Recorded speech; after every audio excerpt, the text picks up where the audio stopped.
پھر آپ کو گمان ہوا کہ ہو سکتا ہے یہ صحیح کہہ رہا ہو. آپ نے باقی صاحب سے پوچھا کہ یہ صحیح کہہ رہا ہے؟ صاحب نے کہا یا رسول اللہ صحیح کہہ رہا ہے. آپ نے اسلام فرمایا دیکھو میں بھی ایک انسان ہوں, جس طرح تم لوگ بھولتے ہو میں بھی بھول جاتا ہوں, اگر میں بھول جایا کروں تو مجھے تم اس طرح لقمہ دے دیا کرو. آپ علیہ السلام واپس آئے, آپ نے 2 رکعتیں اور پڑھی, اینڈ پہ سجدہ صاحب کیا, اور پھر فرمایا کہ اگر اس طرح کوئی بھول جائے تو 2 سجدے نکال لے اور اس کے سے اس کی نماز کمپلیٹ ہو جائے گی. اب آپ اس میں دیکھیں نبی علیہ السلام فرمایا کہ میں نہ بھولا ہوں نہ نماز کم ہوئی ہے, حالانکہ آپ بھول چکے تھے. 4 کی بجائے آپ نے 2 پڑھا دی تھی. اس سے بھی ایک عقیدہ کلیئر ہوا. دوسرا فرمایا میں بھی ایک انسان ہوں, جس طرح تم بھولتے ہو میں ویسے بھول جاتا ہوں. یہ جو انہوں نے کہانیاں کرائی ہیں نا کہ آپ علیہ السلام کو اللہ بلاتا تھا امت کو سکھانے کے لیے, یہ بیچ میں خود ہی ایڈ کر لیا ہوا ہے.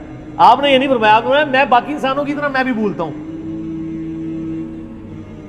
اور یہ پلی لیتے ہیں قرآن کی اس آیت سے سَنُقْرِئُكَ فَلَا تَنْسَىٰ إِلَّا مَا شَاءَ اللَّهُ, اور وہ آیت تو قرآن کے ناسخ و منسوخ کے بارے میں ہے. یہ نہیں ہے کہ حضور جب بھی بھولتے تھے تو اللہ تعالیٰ سکھاتا, مطلب وہ حضور علیہ السلام کو اللہ تعالیٰ بلاتا. جب آپ خود بول کے کہہ رہے ہیں کہ میں بھی باقی انسانوں کی طرح بھول جاتا ہوں, تو اب آپ نبی علیہ السلام پہ جھوٹ باندھنا چاہ رہے ہیں, تو اپنا مقام دوزخ میں دیکھ لیں. بخاری مسلم کی حدیث ہے جس نے مجھ پہ جھوٹ باندھا تو وہ عام معاملہ نہیں ہے, وہ اپنا مقام دوزخ میں دیکھ لیں.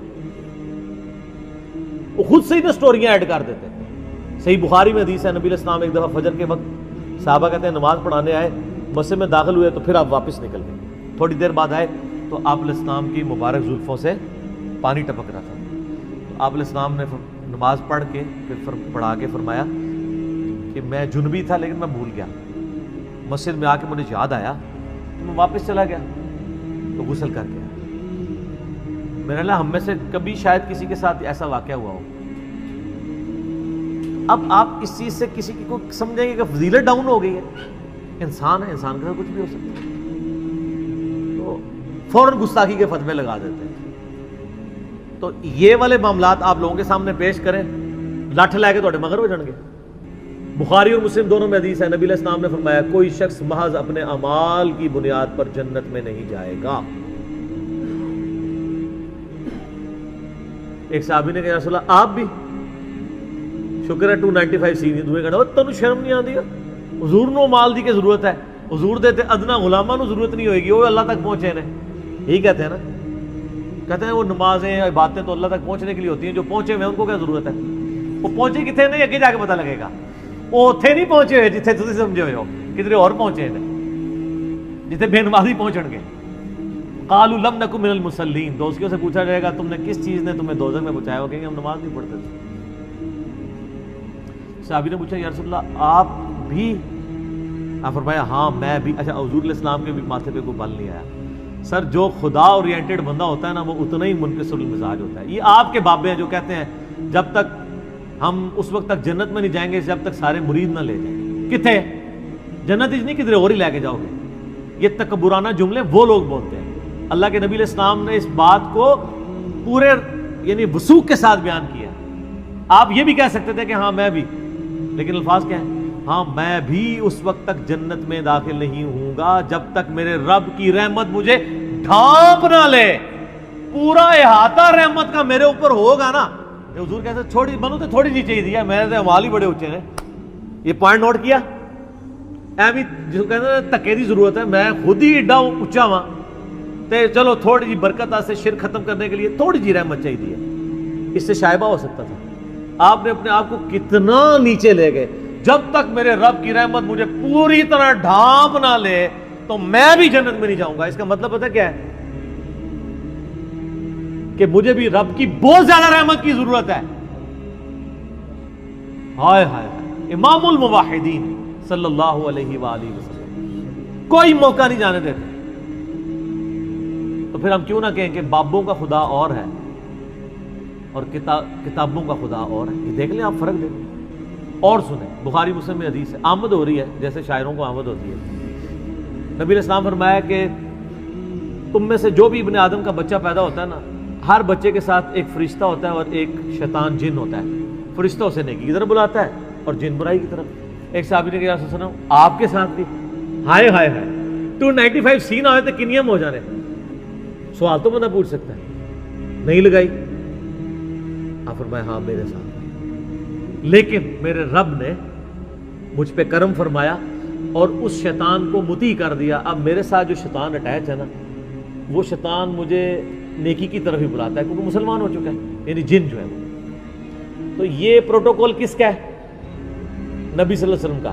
کوئی شخص اللہ کے محبوب صلی اللہ علیہ وآلہ وسلم کے علاوہ یہ دعویٰ کر سکتا ہے کہ میرے ساتھ کوئی شیطان نہیں ہے، انشاءاللہ میں جو کہنا خیر ہی خیر ہے؟ کون یہ دعویٰ کر سکتا ہے؟ ہاں آپ یہ کہہ سکتے ہیں کہ میں جو قرآن سے بیان کر رہا ہوں یہ خیر ہی خیر ہے۔ یعنی مجھے لوگ کہتے ہیں نا یار یہ بڑے اعتماد سے بات کرتا ہے، وہ میں اعتماد سے ذاتی بات تو نہیں کر رہا، میں اعتماد ہی اگر اس پہ اعتماد کھو دوں تو میرا تو ایمان ہی چلا جائے گا۔